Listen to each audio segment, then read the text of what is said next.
রাধে রাধে, জয় নিতাই। আমার গোপাল সোনাদের পরিবারের সকলকে সুস্বাগতম। সকল সাধুগুরু ও শ্রী বৈষ্ণবদের চরণে দণ্ডবত প্রণাম করে আমি আমার ব্লগটা শুরু করছি। আজ ব্লগে তোমাদের দামোদর মাসের অর্থাৎ কার্তিক মাসের যে আমরা সকালবেলা নগর কীর্তনে গিয়েছিলাম, সেই নগর কীর্তনের কিছু ভিডিও তোমাদের সাথে শেয়ার করব। তোমরা দর্শন করো এবং অন্য সকল ভক্তবৃন্দকে দর্শন করার সুযোগ করে দিও। এই দামোদর মাস হলো ভগবানের বিশেষ কৃপার মাস। যা তুমি করবে তা চির অক্ষয় হয়ে থাকবে। আর দেখো, সমস্ত ভক্তবৃন্দ এমন বিন্দিরানীকে পরিক্রমা করছে, দর্শন করো। আর তোমাদের জন্য রয়েছে পুরো ব্লগটা। কেমন লাগলো অতি অবশ্যই জানিও। তোমরা সকলে দীপদান করো এবং অন্য সকলকে উৎসাহিত করো, তারাও যেন দীপদান করে এবং নগর পরিক্রমা করে।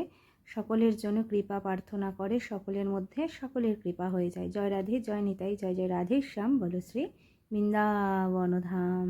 জয় নিতাই।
রাম কি জয়, ভাগবত কি জয়, নীলাচল ধাম কি জয়, নীলাচল বাসী কি জয়, জগন্নাথ দেব কি জয়, বলভদ্র জি কি জয়। হরে কৃষ্ণ, হরে কৃষ্ণ।